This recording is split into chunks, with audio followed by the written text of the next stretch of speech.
Chances are you heard about the amazing benefits of intermittent fasting, and you're probably curious, how do you apply it the right way for serious weight loss? In this video, I'm going to outline 3 easy ways to implement fasting for really incredible results. The old way of thinking was that when you skip a meal, or maybe even skip many meals, like with what I'm going to share with you today, these different methods, your body goes into this starvation mode where it actually starts to hold on to fat. But here's the thing, the body's not that stupid. We don't eat food, store that food as food energy, as body fat, and then don't eat food and start to break down the metabolism and muscle and proteins, etc. That really doesn't happen. As a matter of fact, there was a study that showed after 4 consecutive days of fasting, the metabolism improved 13%. So it didn't slow down, it did the exact opposite. And here is why. The number 1 priority for the human body in the innate intelligence is survival. The body will do anything and everything possible to survive. So every one of your cells, all 70 trillion cells inside of your body, is genetically hardwired to practice fasting. Back in the day, it was the famine that our ancestors were forced into. Our ancestors did not have food available to them all the time, so by default, they had to fast. They had to go through times of famine. And when the body is perceiving that you're going through a famine, amazing things happen. The body thinks, okay, you are fasted, you are in a famine. It doesn't understand that you could click on your phone, hit a button, and get a millennial knocking on your door from Uber Eats or DoorDash with food. It doesn't comprehend that. It doesn't comprehend the fact that you could walk to the kitchen and eat food. You are genetically hardwired for the old school. So the body ramps up counter-regulatory hormones. These hormones run counter to insulin. When insulin drops during a fast, these hormones increase. Glucagon, cortisol, human growth hormone, noradrenaline. This is the sympathetic tone getting activated by the innate intelligence because the body thinks you need to survive. I need to flood this body full of energy and focus and ramp up the metabolism so it could go out there and hunt and kill. But we are blessed to be able to get food whenever we want. We don't have to use those resources to hunt and kill. We use it to feel good and burn fat. And how fasting works for weight loss is simply put. I'm going to share with you a brilliant analogy from my friend and colleague and mentor, Dr. Jason Fung. There's 2 compartments that you need to access. One of those compartments is your body fat. You want to be able to tap into your body fat, burn fat, lose weight, feel good. We're going to relate that to your freezer that is stored in your basement. But then we have the other compartment, which we'll call your sugar reserves, aka your glycogen reserves, which is stored in your liver and muscle cells. You store about 2,000 calories worth of reserved energy called your sugar reserves. We'll compare that to your freezer that's attached to your refrigerator in your kitchen. So many people who have trouble losing weight, they have trouble accessing their fat stores, the freezers in the basement. So the ultimate goal is to use the freezer that's attached to your fridge for energy. Use that first, and then what's next, you could actually access the freezer in the basement, which is your body fat. What's gonna allow you access to your body fat, aka the freezers in your basement, is when you lower insulin. When insulin is high, you're gonna be using your refrigerator day in, day out, never accessing the freezer in the basement, never accessing your body fat. So when you fast, amazing things happen, I just mentioned, but you lower insulin, and boom, voila, you have access to your body fat. That's how it works. I'm gonna share with you right now 3 ways to do that for amazing results. The first way to practice fasting for serious weight loss is an 18-6 method combined with early time-restricted feeding.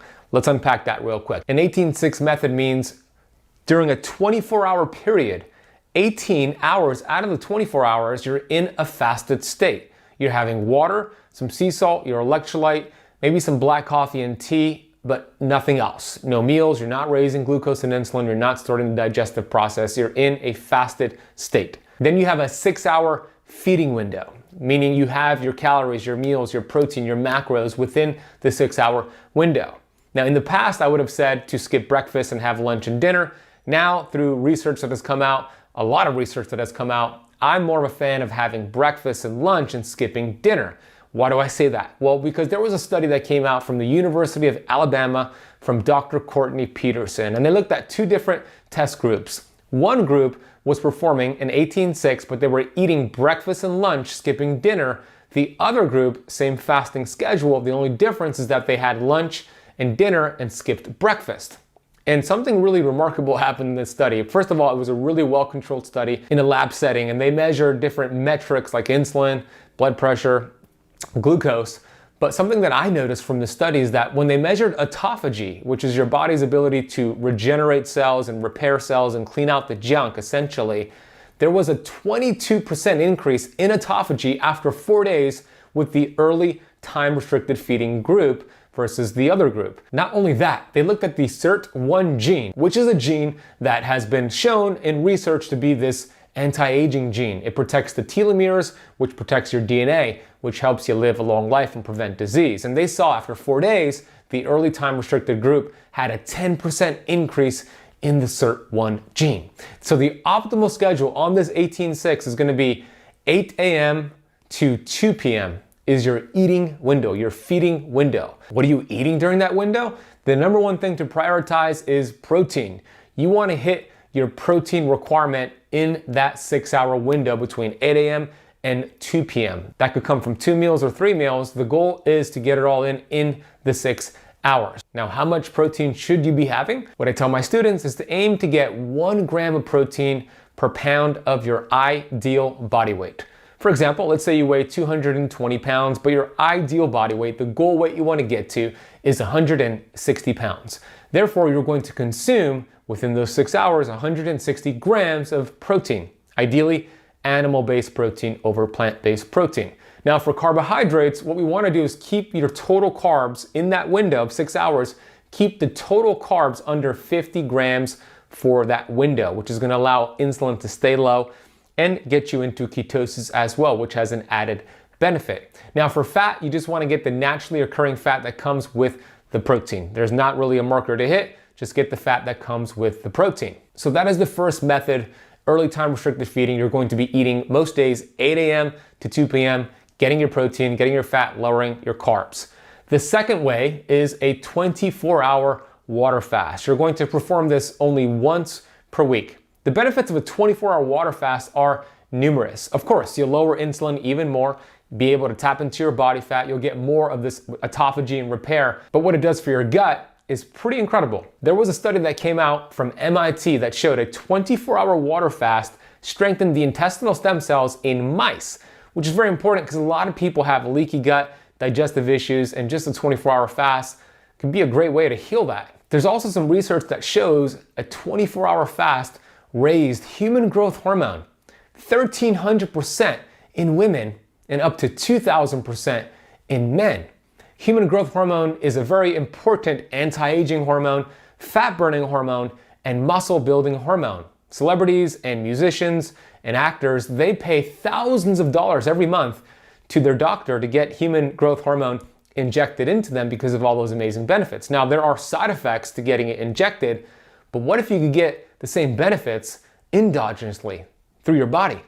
That's what you could achieve with the 24-hour fast. So how do you practice this on your schedule? Simply go breakfast to breakfast 1 day per week, or that could be lunch to lunch or dinner to dinner, but like we established, it's probably better to do the breakfast to breakfast. So for example, if it's Tuesday and you had your breakfast at 8 a.m., you'll finish eating and then go all the way until Wednesday 8 a.m. to break the fast. 24-hour fast, you get those benefits. The third method is a little bit more advanced, and I recommend you do this if you're more of a seasoned faster. You want to think of fasting as a muscle that you develop over time. So let's say you've been doing the 18-6, feeling good. You threw in a 24-hour fast, you're feeling good. Now it's ready to ramp things up with a 36-hour fast. Also called a monk fast or a fat burner fast, this has profound benefits to really tapping into body fat, helping with insulin resistance and type 2 diabetes, not to mention all the brain benefits and what it does to reset the dopamine receptor sites in the brain as well. There was a study that came out that showed a 36-hour water fast once a week had incredible benefits. This study had participants eat within a 12-hour feeding window and then 36-hour fast and then 12-hour eating window, 36-hour fast. It's kind of like alternate day fasting, but it showed some really cool results. Within those 7 days, there was an average of 7.7 pounds of fat loss. There's also more autophagy. It's also a great way to change your palate and reset sugar cravings and carb cravings. So how often should you be doing the 36-hour water fast? Now, it's important to consider this. Fasting is a stress to your body, but not all stress is bad. Fasting is a stress to the body, so is exercise, so is cold exposure like jumping into a cold bath or cryotherapy, so is getting sunshine, so is exercise. So the stress is only bad when your body does not adapt. When your body does adapt to stress, this is called hormesis, you get stronger, you get better, you get healthier. So 36-hour water fast, while I love it, is a stress to the body, and I don't recommend doing this every single week. I recommend doing this every other week. So the protocol is as such. Most days you want to complete the 18-6 intermittent fasting schedule, eating mostly in the day, and then you want to throw in a 24-hour water fast once a week, and then that 36-hour fast to really tap into body fat every other week. Now, I did mention at the beginning of this video, there are a couple times where you probably do not want to practice too much fasting. Here's what you want to consider. If you are going through a lot of stress, whether it's mental, emotional stress from a relationship or work, whatever it is, you're looking at the news and the news is driving you crazy with all the madness out there. If you have a lot of stress going on, you don't want to do too much fasting. As I mentioned, fasting is already a stress, and if you have a lot of mental stress or other areas of stress, it's too much for your body to adapt to. So make sure you do more of the advanced tips like the 24-hour fast or a 36-hour fast during a week where you're mastering your stress. You also want to make sure you're doing it during a week where you're getting quality sleep. If you're sleep deprived and you're not getting good sleep, you probably don't want to do too much fasting. Now, an 18-6 should be okay, but a 24-hour fast, 36-hour fast, I'm not sure if your body's going to adapt to the stress with the lack of sleep. The last consideration for the ladies out there who have a monthly cycle, a menstrual cycle, the week before your period is the week where you do not want to practice much fasting and you want to get yourself out of ketosis. I call it keto flexing. This is because there are two hormones you want to build up that week for a healthy monthly cycle, progesterone and estrogen. And guess what? You don't build those hormones with aggressive fasting and ketosis. You build them with healthy carbs and feasting. That's why a lot of ladies out there experience intense cravings for sugar, chocolate, carbohydrates the week before their period. This is the innate intelligence, the incredible innate intelligence showing you need to build some hormones. Go get the glucose spike, go get the insulin spike, eat those healthy carbs, make those hormonal conversions. Once you have your period, the bleed week, you could be aggressive with fasting. So I'm excited to get into these 9 fruits. I'm also going to share with you not just the research behind why I chose these fruits, but the maximum you could have per day and still remain in ketosis. And at the end, I got a bonus tip for you. And if you do this little tip, it actually allows more flexibility, meaning more fruit and still staying in ketosis. So let's get right into these 9 fruits. The first one, berries. Berries are high in antioxidants. They are loaded with fiber. They also can help lower blood sugar. They're high in vitamin C, great for the immune system, and also can reduce inflammation. Blueberries are also beneficial for the nervous system, the brain, and cardiovascular system, eyes, and urinary tract. Blueberries, eaten frozen in particular, have even more benefits. So if you're not eating organic, wild, frozen blueberries, here is some research that's going to convince you to do so. Since blueberries are frozen, this study showed, after they are picked, they are equal in quality to freshness. The researcher Plum analyzed the anthocyanin content of blueberries, which is that pigment that makes it nice and blue, loaded with antioxidants, by the way. And she wanted to look at frozen for 1, 3, 5 months and found no decrease in antioxidants even after months later, meaning it could stay in your freezer for months and still maintain the quality that we want. The leaching occurs from freezing actually increased the anthocyanin concentration, noted Plum. The ice crystals that form during freezing disrupt the structure of the plant tissue, making the anthocyanins more available. Antioxidants such as anthocyanins eliminate free radicals, which are produced through common biological reactions within the body, and outside factors such as the sun, pesticides, other pollutants. So think of that as inflammation. And research is clear that if these free radicals are left to roam free, they could attack your DNA, proteins, and lipids, resulting in cellular changes that lead to the development of diseases such as cancer. So what is the recommended intake of blueberries to stay in ketosis? No more than 1.5 cups. That is equivalent to 25.6 grams of carbohydrates. Another berry is strawberries. Research demonstrates that there is anti-clotting, anti-thrombotic effects of strawberries. Of the tested strawberry varieties, they showed significant antithrombotic effects. The dual mechanism of the effect may involve a direct inhibition of both platelet function and antioxidant activities. Another study showed that strawberries decrease atherosclerotic markers in subjects with metabolic syndrome. Short-term freeze-dried strawberry supplementation improved selected atherosclerotic risk factors, including dyslipidemia and circulating adhesion molecules in subjects with metabolic syndrome. Another study showed that it helps lower bad oxidized cholesterol, which, let's face it, a lot of people in the keto space are concerned about that. And this showed that we conclude strawberry supplementation reduced oxidative damage to LDL while maintaining reductions in blood lipids and enhancing diet palatability.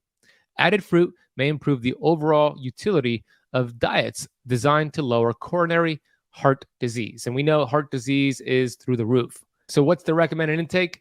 No more than 1.5 cups of strawberries. That's about 17.5 grams of carbohydrates. The second fruit is avocados. Yes, technically avocado is a fruit. It is wonderful as a keto cooking oil, aka avocado oil. I don't know if you knew this, but avocados contain 2 times more potassium than a banana. 1 cup of avocados has about 800 milligrams of potassium. That's important because as you lower your insulin levels with a low carbohydrate keto diet, you also get this electrolyte dumping effect. It's like this diuretic effect where the kidneys dump excess water and excess electrolytes. One of the leading causes to keto flu or to why people might get heart palpitations or just not feel that great on keto is this excessive loss in electrolytes. And one of the most important electrolytes is potassium. So avocados could help you replenish those electrolytes. We also know that high amounts of vitamin B5, which is found in avocados, support stress levels and your adrenal glands. They are also loaded with phytosterols, which has been proven to reduce and help inflammation. It's high in oleic acid, which helps with fat burning via the PPAR alpha process. Avocados are also a physiological relaxer that helps you sleep and blood pressure. Avocados are loaded with folate, vitamin C, vitamin K, B vitamins, vitamin E, manganese, magnesium, zinc, and vitamin A. And it's loaded with fat-soluble vitamins, which also enhance the absorption of other nutrients. The recommended intake for you to stay in ketosis and feel damn good is 1 whole avocado per day, which is about 23 grams of carbohydrates. The next fruit is coconuts. Yeah, coconuts for the win. It contains a good amount of medium chain triglycerides, MCTs, which are rapidly absorbed by the body, bypasses the liver, bypasses any bile production needed, and goes right into your mitochondria for a great source of energy. Specifically, the MCT oil C8, which is called caprylic acid, can enhance ketone production. These are 3 studies that show out of all of the medium chains, C8 has the best response when it comes to producing ketones. So if you're struggling to produce ketones, this might really help you get into that great land of ketosis. For recommendation's sake, for MCT oil, start slow, because if you go too fast with MCT oil, you might get disaster pants, just a heads up. So start with 1 teaspoon per day and work your way up to 1 tablespoon. I don't recommend cooking with MCT oil. I recommend adding it to your coffee or your tea. Now, if you're going to use coconut oil, that is a fantastic cooking oil. Get organic, unrefined. Number 4 is going to be grapefruit. Now, just the caveat here, if you're on certain medications, you got to be careful with grapefruit and some of the other fruits here. So take caution, talk to your doctor. But grapefruit is high in vitamin C. It has citric acid, which could help decrease the risk of kidney stones, which is a concern for people who do keto. It also has lycopene, which can be good for problems with the prostate. Men, I hope you're listening. So as I mentioned, if you're taking a blood thinner or some other medications, speak with your doctor. It is higher in sugar, so we want to have small amounts. I'll give you the recommended dosage in a second, but it contains a good amount of naringin. This has been shown to help with insulin sensitivity and helps the liver burn fat instead of storing it. There was this article, this study that came out, which showed, now it was done on mice, but this mice study suggests that grapefruit juice might be as effective as the type 2 diabetes drug metformin at lowering blood glucose. The recommended intake for grapefruit is no more than 1 medium grapefruit per day to stay in ketosis, which is about 27 grams. And by the way, I'm going to have all the studies and all the resources that I mentioned in this video down in the show notes. Next, we have... This is surprising to a lot of people, but I hate to cook. It's time consuming, and when I see a recipe with a whole bunch of ingredients that take a whole bunch of time, I just tend to not do it. So I decided to put together a program for you. This is a keto recipe of the week program. I personally handpicked every recipe, and I made it very easy to follow, quick to make. And these are fat-burning, delicious, tasty recipes that I actually make in the kitchen, even though I don't enjoy cooking. Every week in this program, you'll be sent a newsletter with why I chose this recipe and how to make this recipe so you could master this keto lifestyle. This is the easiest way to adopt the keto lifestyle, and even if you're not doing keto, it's a great way to incorporate some fat-burning meals. You'll get breakfast, lunch, and dinner items, and we're throwing in hundreds of dollars in free bonuses if you join us. It's only $9.97 per month. You could cancel anytime, and you get those free bonuses. So head over to KetoCampRecipes.com to learn more about the keto recipe of the week and the free bonuses. Remember, camp is spelled with a K, and go check it out. If you're anything like me and you just want quick, easy, and fat-burning delicious recipes, this is for you. Olives. Olives may help with blood clotting. It's loaded with vitamin E and pre-vitamin A. It has copper, iron, and it also can be helpful for those with high blood pressure. Olive oil is actually my favorite, one of my favorites for cooking oils. And I'm going to share with you a little bit of some research on why smoke point doesn't matter and why you can, in fact, cook with real olive oil. But olive oil is a potent anti-inflammatory oil. It's anti-cancer, loaded with vitamin E, helps support a healthy heart, the arteries, and blood sugars. Extra virgin olive oil contains at least 36 antioxidants and polyphenols. It's also great for inflammation. There is a compound in olive oil called oleocanthal, which inhibits the pro-inflammatory COX enzymes that contribute to a wide manner of inflammatory diseases. And it's great for the brain, by the way. This study showed that there's a lower risk for diabetes and obesity with those who consume olives because they're high in monounsaturated fats. They greatly reduce the risk for type 2 diabetes and obesity when substituted for foods containing other more harmful fats. The antioxidants in olives also inhibit the damage from diabetes-related oxidative stress, which makes olives an effective treatment for hyperglycemia and diabetic complications. This study on PubMed showed there's a lower risk for diabetes and obesity as well. And these studies show the same thing. A review published in the American Journal of Clinical Nutrition studied the effects of olive oil consumption on type 2 diabetes incidence. Researchers followed 59,930 women from the ages of 37 through 65 years old from the Nurses Health Study, NHS, and 85,157 women ages 26 to 45 who were free of diabetes, cardiovascular disease, and cancer at baseline. After 22 years of follow-up, results suggested that higher olive oil intake is associated with modestly lower risk of type 2 diabetes in women, and that potentially substituting other types of fats and salad dressings with olive oil is inversely associated with type 2 diabetes. This study on PubMed showed there is a lower blood pressure effect, increase in the good cholesterol HDL, and other amazing benefits. In a randomized, single-blinded, placebo-controlled, in 41 overweight or obese adults 65 and older, the group provided olive oil to replace other oils, showed decreased in blood pressure, increased in good cholesterol, and overall cardiometabolic and immunological health benefits over the control group. This shows olives nutrition has the potential to treat obesity naturally. Now, how about cooking with olive oil? Let's discuss that. Does smoke point matter? Well, I'm here to show you some research that smoke point doesn't give you the full picture. There was a study that came out in New Zealand looking at different oils and which is the best versus the worst to cook with. So they did two different trials and they looked at the most popular oils out there. So you see extra virgin olive oil, sunflower oil, peanut oil, coconut oil, avocado oil, grapeseed oil, rice bran oil, and canola oil. And they looked at the antioxidant quality. But they did 2 trials. So trial 1, as you see here, was heating the oils gradually to 464 degrees Fahrenheit.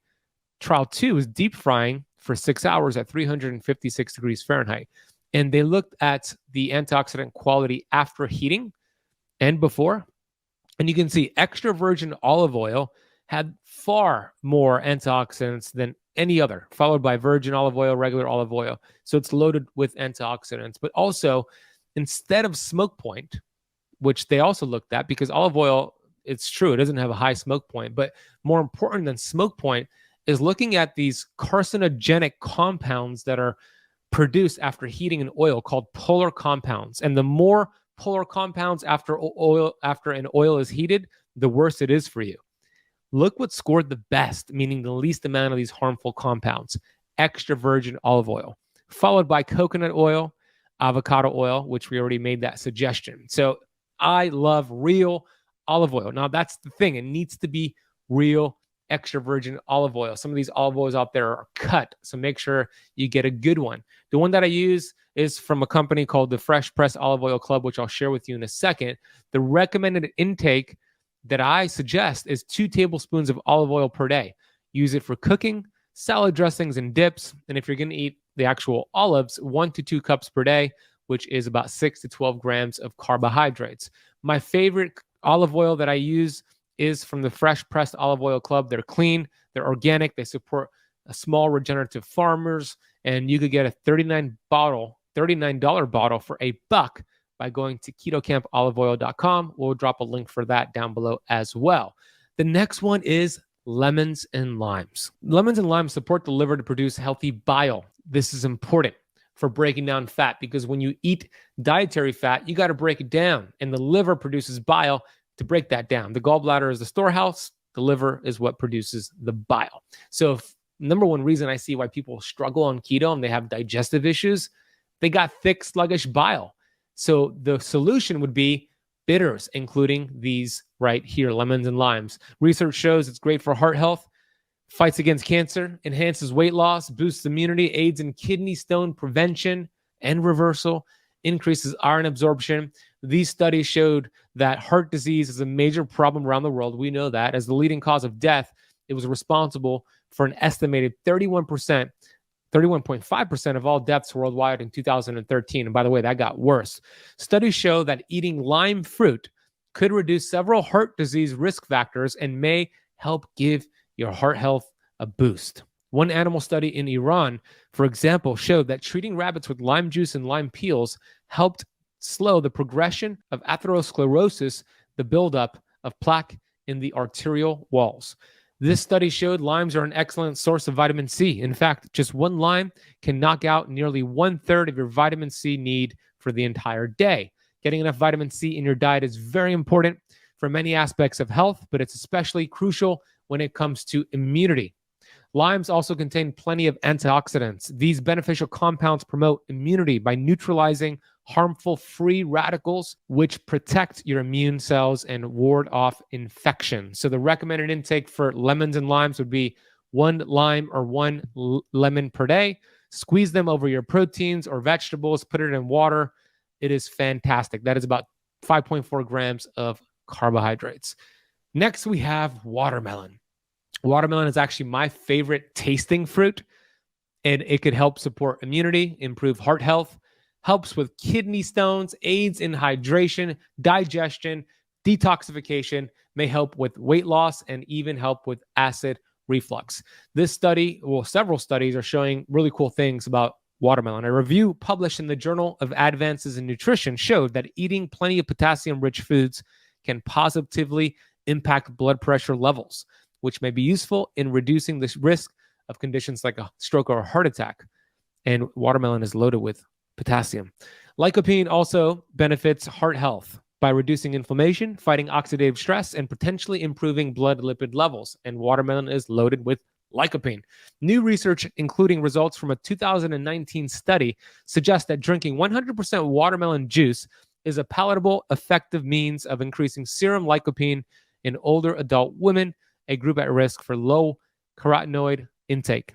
Studies also have shown that watermelon benefits may include helping relieve arterial stiffness, balance cholesterol, and improve systolic blood pressure in adults with hypertension. So the recommended intake is to eat the fruit over juicing it. 1 cup of watermelon per day, which is about 7.4 grams of carbohydrates. The next one is going to be cherries.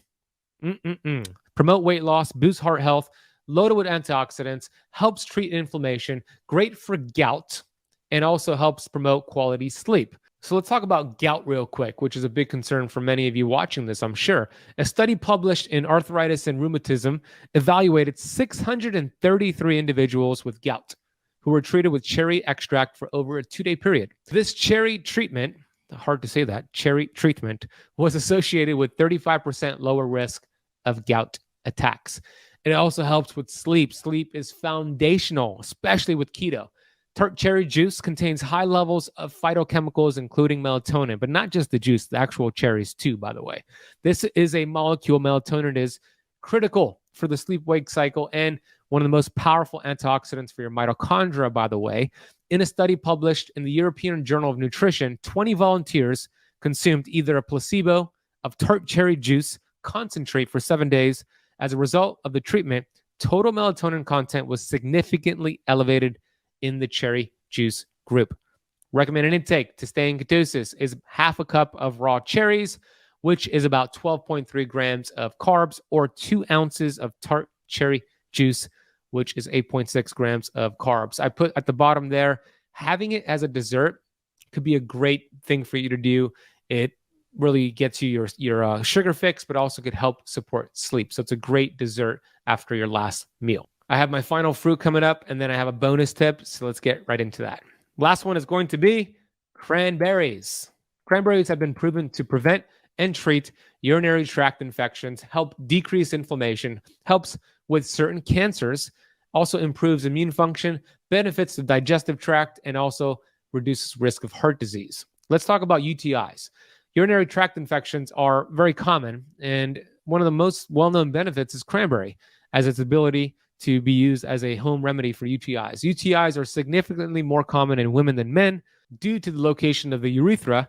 They can affect any part of the urinary tract, but occur mostly in the bladder. Each year, it's estimated that urinary tract infections account for about 7 million office visits in the United States alone. The infection produces symptoms of frequent, urgent, or painful urination, which is sometimes accompanied by abdominal pain or blood in the urine. Most UTIs are caused by a harmful bacteria called E. coli. Cranberry juice is thought to contain a specific compound that prevents bacteria from attacking the inner surface of the urinary tract or bladder. It also improves immune health. According to some studies, cranberry extract can improve multiple aspects of immune functions and may even lower the frequency of cold and flu symptoms. It contains high levels of this antioxidant that are found in cranberries to help the immune system function.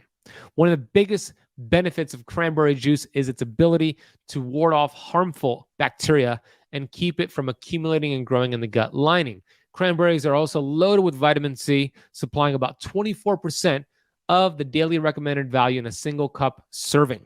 We know all about the benefits of vitamin C as it relates to cold and flu, and also pneumonia, malaria, and diarrhea. So what's the recommended intake? 1 cup of whole cranberries, which is about 12 grams of carbs, or 4 to 6 ounces of cranberry juice with no sugar added, which is about 9 to 12 grams of carbs. I've got a bonus tip for you. Before I do, let me ask you this question. Out of the 9 fruits I mentioned so far, which is your favorite? My favorite is watermelon, but type down below, comment below your favorite, and be sure to like and comment, and also subscribe to this channel if you haven't done so already. Here's the bonus tip. This is going to help you have more flexibility to have more fruit and prevent this big glucose spike, because when glucose goes up, ketones drop, and we don't want that. So what can you do? This is some cool research.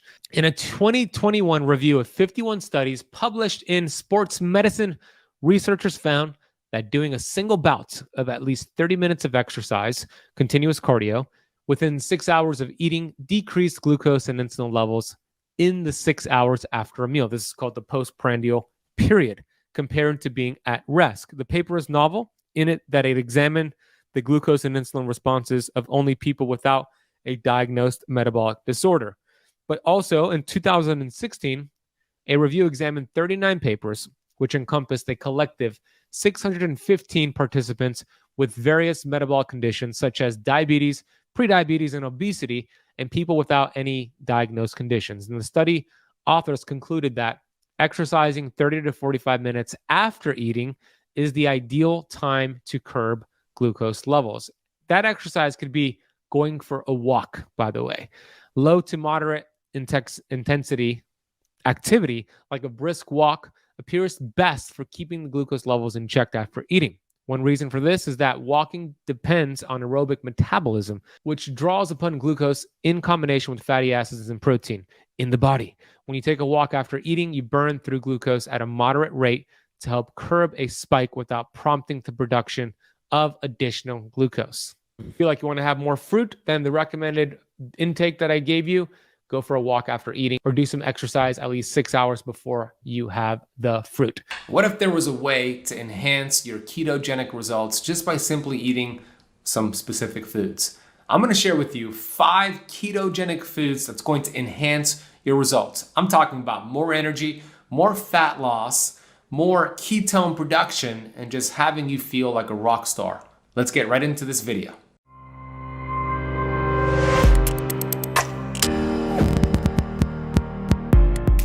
Hey Keto Camper, Ben Azadi here, certified functional health practitioner and the founder of Keto Camp. I'm also the best-selling author of books like Keto Flex, Perfect Health Booklet, and a few others. I'm excited to share with you these 5 ketogenic foods to enhance your results. Whether you feel like you're stuck or you're brand new to keto or you just want to take your results to another level, I'm going to give you 5 foods and some research to back up what I'm going to share with you today.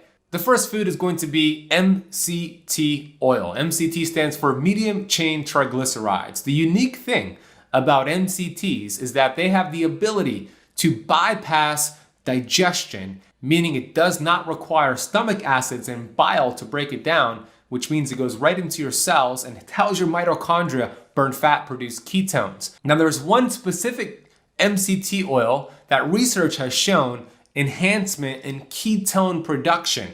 And when you consume this, you could expect your brain to turn on and for you to produce more ketones. And this is called caprylic acid, also called C8-MCT oil. I recommend consuming 1 to 2 tablespoons of C8 caprylic acid on a daily basis. You could have it with your foods, you could have it with your beverages. I'm going to drop down some studies in the show notes so you can see exactly what the studies have shown when it comes to what this does to enhance ketone production. The second keto food, and I got good news for my caffeine drinkers, is coffee. First of all, not all coffee beans are created equal.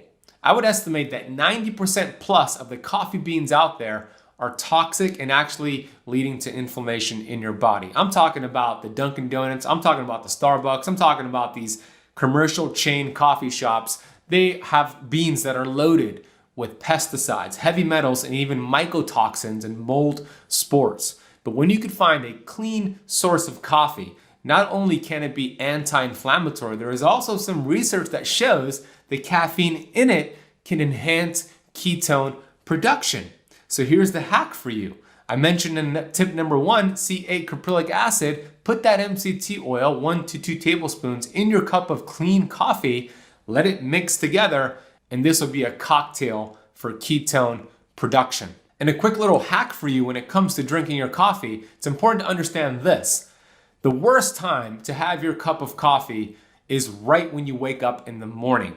That's because cortisol, that stress hormone, it's already activated in the morning time, and that cortisol is a very powerful hormone.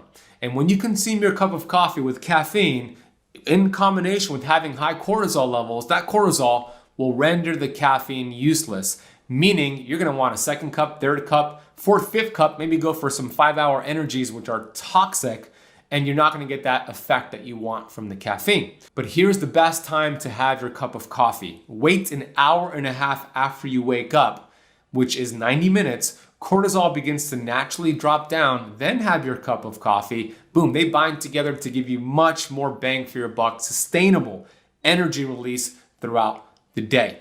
So have your cup of coffee with MCT oil, C8, an hour after you wake up. and watch what it'll do for your keto results. By the way, my favorite clean source of coffee beans is from Purity Coffee.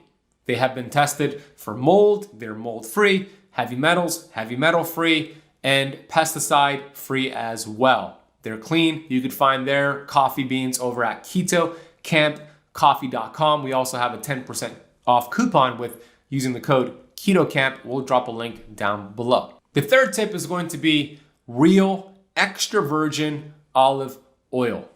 Look, I'm a big fan of a lot of these healthy fats and cooking oils like coconut oil, avocado oil, even butter. But my favorite by far is real olive oil, even to cook with. There's a lot of misinformation out there saying you cannot cook with real olive oil. I've got news for you. Real olive oil is actually the best oil you could cook with. There was a study done on the top 10 most popular cooking oils. They did the study, I believe in Australia or New Zealand, but I'm gonna reference them down below. And they wanted to do 2 different trials with all of these oils. Of course, coconut oil was in there, avocado oil, grapeseed oil, canola, and olive oil. And they wanted to see smoke point, but also the most important thing they looked at was something called polar compounds. Now, the more polar compounds an oil produces after it's heated, the more inflammatory it is and potentially cancer causing, which is carcinogenic. And even though olive oil had a lower smoke point, it actually scored the best on this test. And I'm gonna drop that study down below so you can check it out. Because although it has a lower smoke point, it is so protected in polyphenols, oleocanthols, antioxidants that it protects it even when it's heated. But the problem, or I should say the challenge, is that 70% plus of the olive oil in your supermarket, it's either cut with an inflammatory fat or it's been sitting there for so long it's already rancid. So I personally love the Fresh Pressed Olive Oil Club. I'll drop a link for them down below. They gave our keto campers a $39 bottle for $1. But I love olive oil because it's anti-inflammatory. Shoot, I'll take a shot of olive oil during a fast. It doesn't break a fast. I'll cook with it. I'll use my salad dressings with it. It's a great way to reduce inflammation on keto. So find yourself a clean source of real olive oil, which is first harvest, cold pressed, and watch your keto results take off. The third tip is going to be green leafy vegetables. They are loaded in antioxidants, they're loaded in potassium, and it also helps with the pH balance in your body. It also has fibers and prebiotics, which helps with the diversity in your gut. So the carbs you're getting on keto, I know they're minimal, but the ones that you are eating should all come from green leafy vegetables. Some of my favorite ones that are really anti-inflammatory and better to digest are arugula, which also acts like a bitter, which we're going to talk about later. Dandelion greens, just a spring mix of veggies. If you cook them, you could break down some of the anti-nutrients as well, but add in green leafy vegetables on a daily basis. Hey, I have one more tip here, and then I have 2 bonus tips for you. If you're getting any value so far, please hit the thumbs up button on this video and subscribe to the Keto Camp YouTube channel if you haven't done so already. Hit the bell so you're notified when we release brand new content. The 5th tip is going to be bitters. Bitters are going to help stimulate your liver, that soccer mom organ, to produce bile to break down fat. And the more you could break down fat, the more efficient you could break down fat, the better you're going to absorb the vitamins in the fats, the vitamins A, D, E, and K. And a lot of people, number one reason why somebody struggles on keto, sluggish bile. So bitters are going to be arugula. I already mentioned that, but also coffee. I mentioned that as well. Ginger, ginger tea, dandelion greens, apple cider vinegar, radicchio, artichokes. Add in the bitters and watch what it'll do for your keto results. You're just gonna feel so much better. Hey, I got 2 bonus tips for you. First bonus tip is going to be avocados. I love me some avocados. If you're not consuming avocados, here's why you should. It has high amounts of phytosterols, which helps reduce inflammation in your body. A good amount of vitamin B5, which helps support the adrenals and it helps with stress. And it tastes damn good. So you could either have avocado, cut it in half, put some sea salt and olive oil as a snack or a meal, put an avocado in your protein shake, gives it a nice consistency, but avocado should be a staple in your ketogenic lifestyle. The final tip is going to be macadamia nuts. I love macadamia nuts even more than almonds. Almonds have a higher omega-6 to omega-3 ratio than we'd like and high amounts of oxalates, but macadamia nuts, they have a great nutritional profile, low in oxalates. Just word of caution here, they can be really addictive. So grab a handful, put the bag away, but macadamia nuts would be my go-to nut on keto. Let's talk a little bit about today's topic, which is the number one cause of weight loss resistance, the number one cause of inflammation in the body. That's the link between all those stats I gave you on cancer and diabetes and autism. Inflammation is the commonality there. But what is causing inflammation? Yeah, it's true. It could be diet. It could be nutrition. I think the keto diet and intermittent fasting and carnivore, I love these approaches. They're all ancient healing strategies. They're tools in the toolbox. But you could be doing these perfectly, meaning keto perfectly, fasting perfectly, but it's still not enough in today's world. My mentor says it all the time. Dr. Pompa says this all the time. The perfect diet will not get you well today, but you can't get well without the perfect diet. So I have many videos, many podcast episodes, and books written about keto and fasting, and you can go watch that. But today's topic is not necessarily about that. There's actually something that is causing cellular inflammation even more than bad nutrition. What am I referring to? Toxins. Toxins, and I'm going to get into the biggest three ones. Toxins are the number one cause of cellular inflammation in your body. And I'm going to break it all down for you. So there are three toxins out there that cause the biggest amount of inflammation. Number one, well, first of all, here's a quote from Dr. Pompa. Quote, I believe there are three main toxins affecting 4 generations that are leading to an explosion of chronic disease and obesity. Lead, mercury, and glyphosate. Okay, we're going to get into all three right now in this presentation. Lead, mercury, and glyphosate. So check out these stats right here. This is pretty alarming. From the womb to the tomb, the Environmental Working Group, EWG, examined the cord blood of newborns, and here's what they found. They began life exposed to as many as 287 of 413 chemicals in this study. And 180 of those chemicals were found to cause cancer. These babies are being born without a fighting chance. Cancer rates in children have risen 67.1% since 1950, according to the Columbia University School of Public Health. 95% of cancer is caused by diet and environment. We're focusing on the latter there, which is environment, the toxicity portion. So let's talk a little bit about lead. Lead, as you may know, most of the houses built before 1978, also in the gasoline, was lead. Lead is a toxin, and it's inherited from utero, from mother, because the mom passes down or loses bone, and the baby absorbs that bone, and then the lead is transferred into the baby's bone, and it's estimated it takes 4 years. It's passed on for 4 generations, not 4 years, excuse me. It's passed on for 4 generations of lead.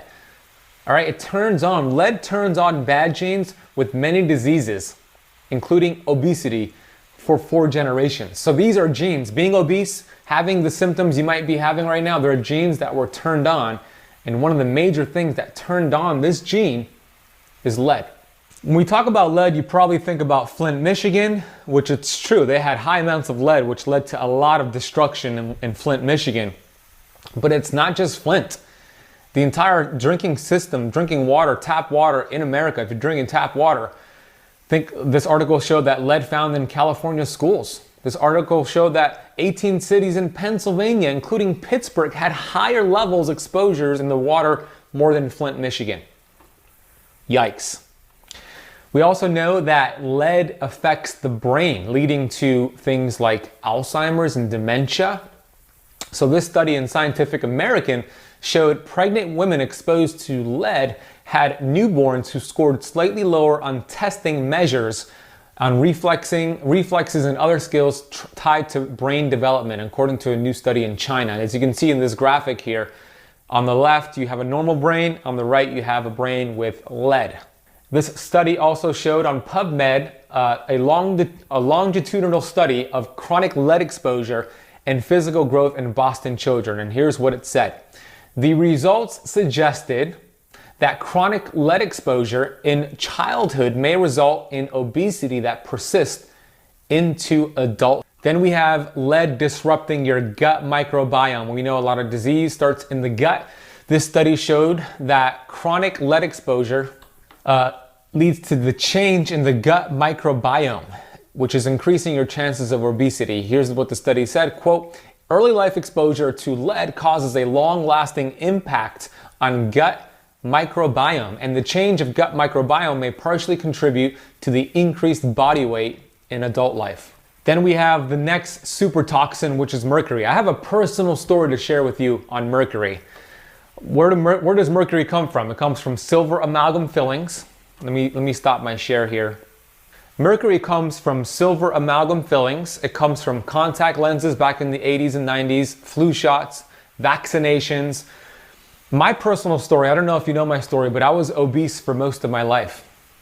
Up until 2008, I was obese. I weighed 250 pounds, and part of my health struggles, both with depression and suicidal thoughts and being obese both physically and mentally, I was mercury poisoned by the silver fillings in my mouth. As a child, when I think I was 11 or 12 years old, they put 8 silver fillings in my mouth.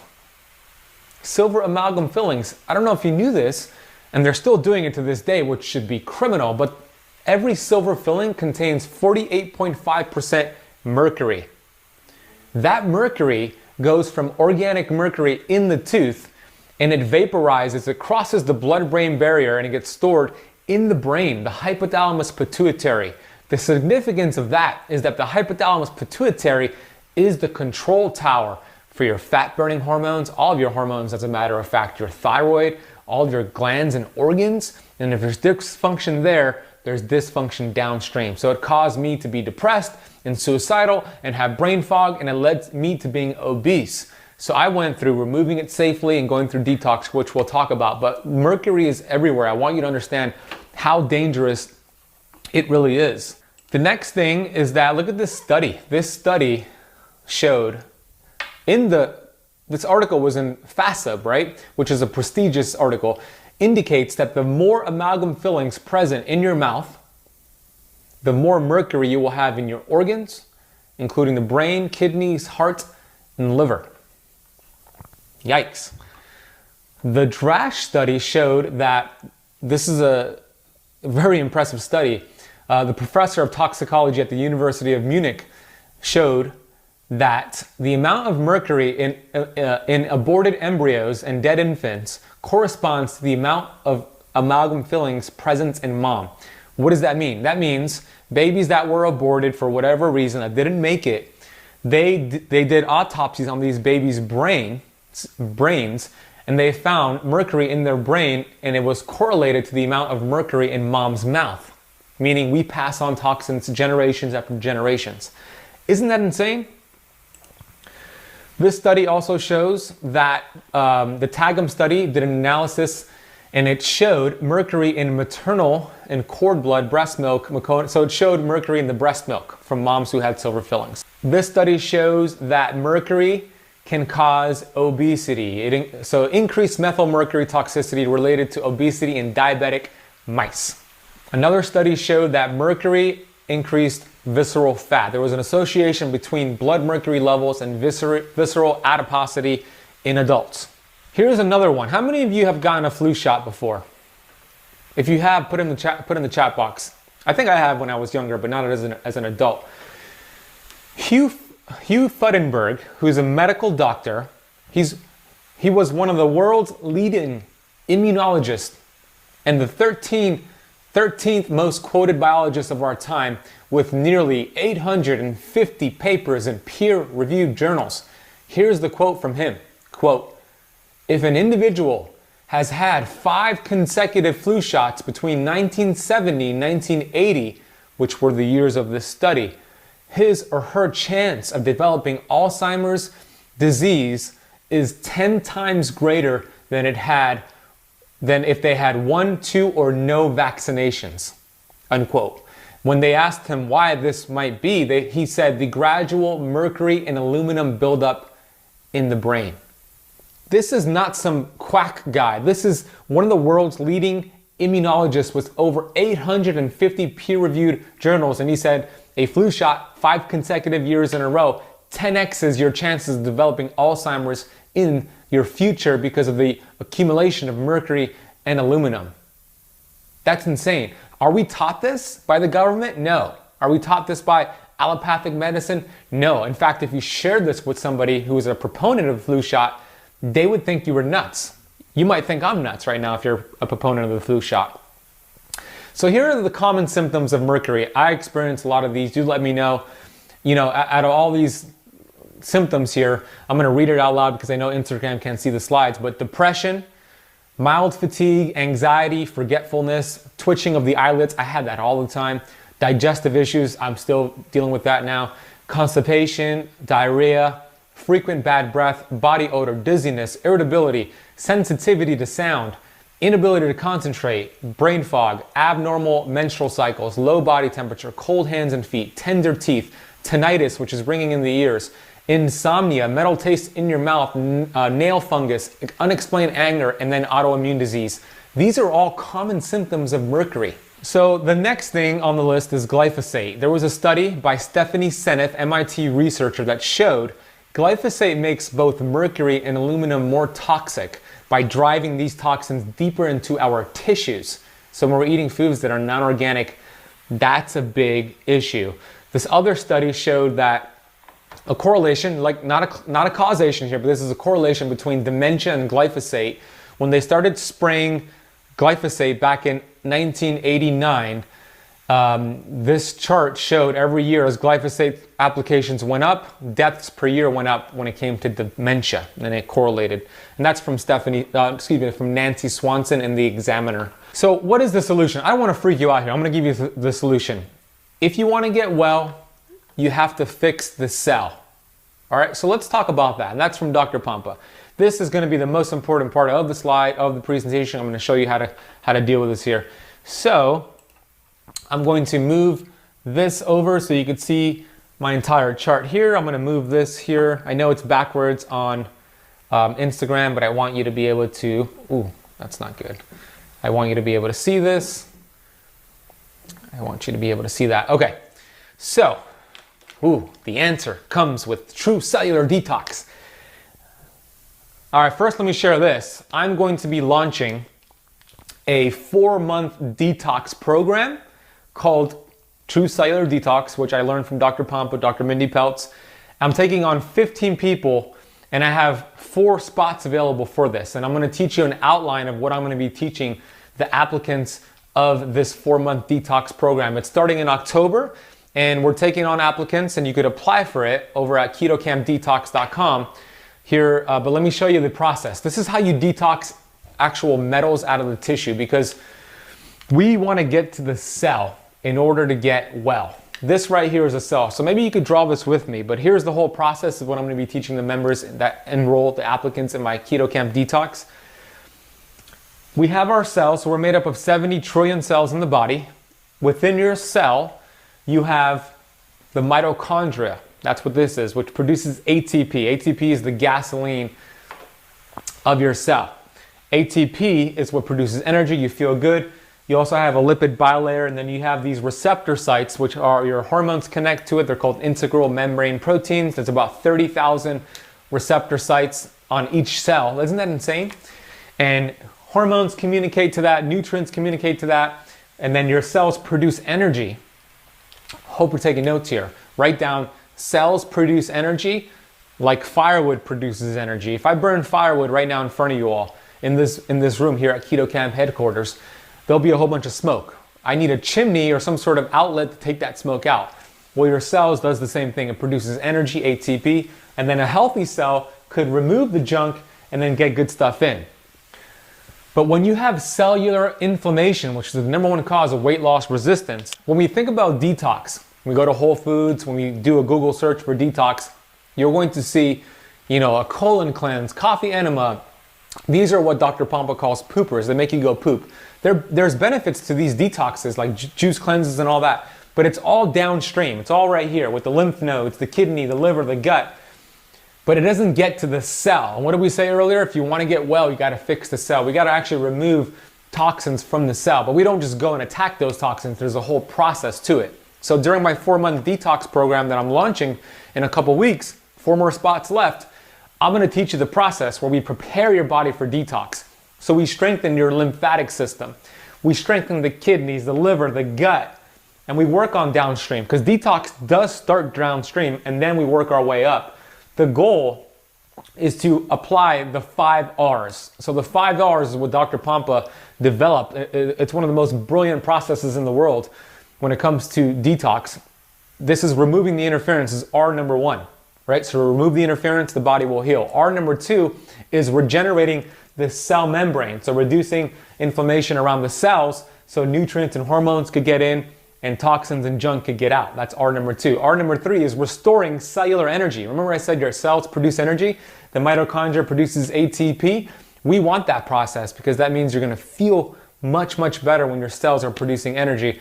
Number 4 is reducing cellular inflammation, so the cells could function better. And then number 5 is reestablishing methylation. If you're not familiar with what methylation is the gears and switches of your body. That's what the 5 R's do. So write 5 R's there. So methylation, so M equals G is methylation equals glutathione. Glutathione is the master antioxidant within your cells. And if methylation is improved, glutathione is improved, meaning your cells could detox better. So I teach this whole process in the program. But if methylation is not good, glutathione drops. They go hand in hand.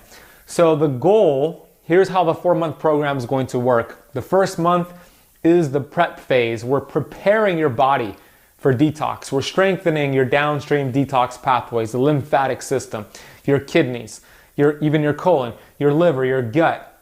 And then we're moving into phase number 2, which is going to be the body phase. The body phase is actually eliminating toxins inside of the body, around the flesh, around your cells. We do that for a couple months. And then we move into the brain phase. The brain phase is where I got my health back, where I got my life back, because you actually go into the cells, into the brain cells. Remember I said the hypothalamus pituitary is where a lot of this mercury is stored? You start pulling out the toxins. That's the process. Your body starts to heal. So I know what you're thinking. How do I apply for this? There's also a link down below here on YouTube. KetoCampDetox.com. You could apply for this program, and you're going to see an application there. Here's what it looks like. Actually, let me show you the screen. It's going to take you to this website. It's going to teach you a little bit more about what's included. You're also going to get to learn from Dr. Pompa, Dr. Mindy Pelz, who's a part of the online portal that you're going to get access to. So they're part of the program, along with other amazing colleagues of mine, by the way. Accountability and support. You're going to get access to the portal. It's going to teach you more of this information. It's going to give you the roadmap. So you're going to go to this website, KetoCampDetox.com. You're going to apply here, and then we're going to see if it's a good fit for you. Like I said, we have 4 more spots left. And here's another overview, by the way, of what we're going to teach here, which is the 5R system, going to take those toxins from the cell into the toilet, and I'm going to teach you that entire process. So the website is KetoCampDetox.com. I'm going to open it up to Q&A. I really hope this is valuable to you. Share this with somebody you know who has silver fillings, somebody who gets flu shots. Let's educate them so they can do some more research out there. Okay, let's talk about it. What questions do you have for me? I'm drinking, Manuel wants to know, what am I drinking? I'm drinking some electrolytes from Relight, Redmond's Relight, and then I'm drinking some fulvic minerals in here called New Water. So if you find yourself doing everything right, keto and fasting, taking all the supplements in the world, but nothing seems to work for you, this is the reason why.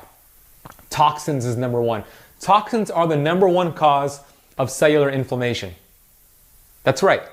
Even eating the standard American diet, crappy American diet, is not even going to cause as much inflammation as toxins will cause, right? But if you do keto and fasting with improving your toxic load or reducing your toxic load, your body's going to heal.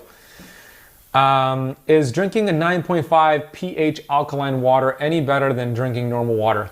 Cornelia, alkaline water in excess, like if you drink alkaline water every single day, it could actually create gut dysbiosis because the gut needs to be very acidic. So from time to time, I think it's fine, but I don't think you should be drinking alkaline water every single day. I don't recommend that. Thank you, Angelica. I know Angelica's in the program. Bada bains, bada bains. Let me see what other questions you have for me here. What was your biggest takeaway from this live stream? Let me know in the chat box. Okay, Laura, good to see you. I know the sound got lost. Can detox be for anyone, or are there medications? Well, you would speak to your doctor on it. I have clients who are on medication and still do it. But yeah, it could be done on either way. Just speak to your doctor when it comes to medication. I see all the comments about the sound. You need fish and fish oil, dog, and egg yolks for brain health. Aviva, fish oil is not healthy. Fish oil causes a lot more harm than good. Eggs, I like fish, but fish oil is one of the most toxic supplements you can take. Go watch some of my videos about that. Johanna, if you said you had it all, go apply for the program. It's 𝙄𝙬𝘽𝙎𝑑etox.com.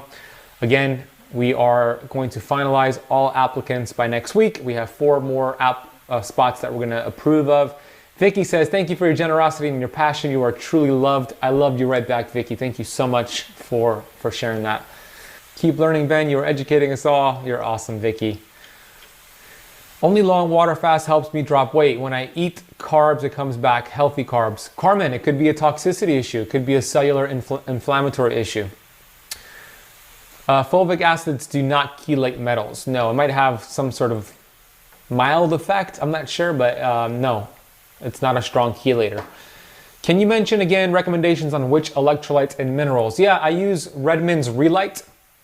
I have a coupon code for them because I'm an affiliate. Redmond's Relight, RE-LYTE, and my coupon code is KetoCamp. Manuel, krill oil is more protective than fish oil because it has the astaxanthin. But even so, I would not take any krill oil personally or recommend it to anybody. Been on a carnivore keto for 10 months.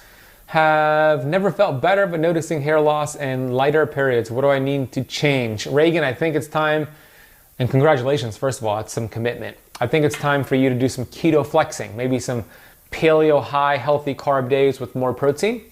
Maybe 1 or 2 times per week. That could make a big difference for you. Get more of that insulin spike. I started keto and I'm starting to feel great. Thank you for all your help, Brad. That is awesome. Congratulations to you. Hey, hit the thumbs up button here on YouTube and on Facebook. Let the algorithm gods know that you're getting value from this. Bridget said the 5 R's. Good to see you, Bridget. The 5 R's was her biggest benefit. Eat sardines. Sardines is also great. Great option right there. What vitamins can we take on keto? Well, if you looked at my vitamin shelf, oh my gosh, you would be astonished at all the supplements I take. And I'm a big fan of rotating supplements, by the way. I don't take the same one over and over and over. But one of the most critical ones to take if you're doing keto is minerals, electrolytes, magnesium, potassium. I would take those for sure, because when you lose, here's what happens on keto.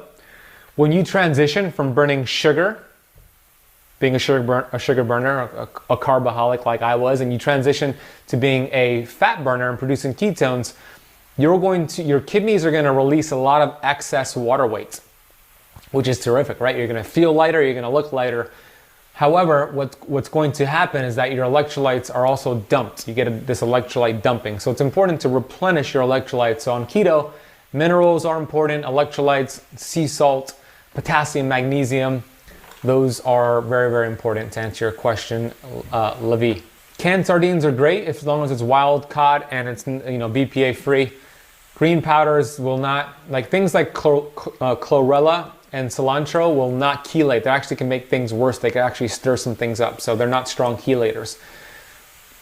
We use a strong one called Bind, which is a heavy binder that we use as part of the protocol. I'm going to teach that to the applicants in my KetoCamp Detox program. Big fan of both shows. Yeah, Seinfeld and Friends, right? Yeah, 2 of my favorites. Okay. Well, I hope that was helpful. KetoCampDetox.com if you want to learn more about that. Share this with a friend. Keep in mind that every Wednesday at 12 p.m. Eastern Time, 9 a.m. Pacific Time, I go live here on the KetoCamp Show. I have not missed one Wednesday in over a year.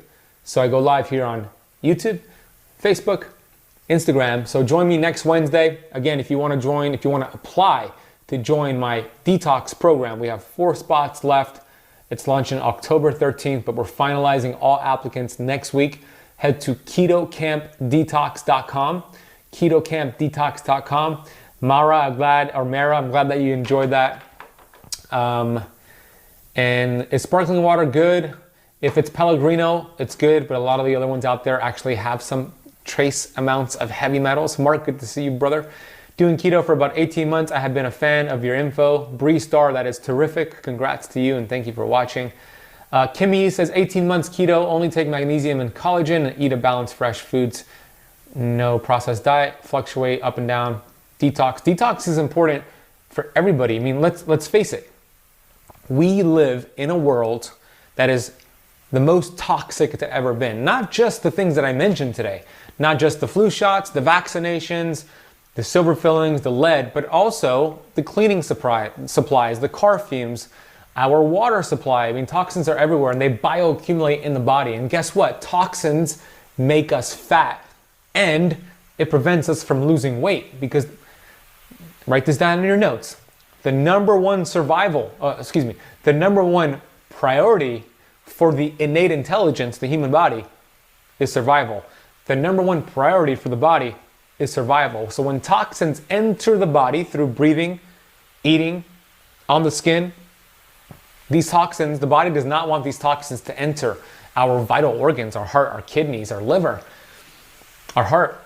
So what it does, it activates PPARY, which takes these toxins into fat cells, so it enlarges current fat cells or it creates new fat cells for those toxins to live in. And the body does not want to lose weight sometimes because it knows if it starts to burn fat cells, it cannot burn toxins and it actually could hurt the body. So it'll hold on to weight and it creates weight loss resistance. So we want to teach the body to remove these toxins the right way. It's the missing component here. Oh, my sound is working. It shows that it's working over here. Let me know if my sound is working on YouTube and Facebook. 1, 2, 3. Anyways, thank you for joining me today. I'm so grateful you chose to spend part of your day with me. Join me next Wednesday at 12 p.m. Eastern Time. Go to KetoCampDetox.com. And hey, have an amazing rest of your day. I really appreciate you joining me today. Talk soon. Now, if you love this video, you're gonna love a brand new video I just published on 7 healthy foods that are actually not healthy to stop consuming right away. Only 6.8% of adults have optimal cardiometabolic health. Here are the 3 main reasons why fruit is not a good idea. What are the top 5 things that we do that raise uric acid? Number 1, fructose. Number 2, fructose. Number 3, fructose. Number 4, alcohol. And number 5, high purine foods.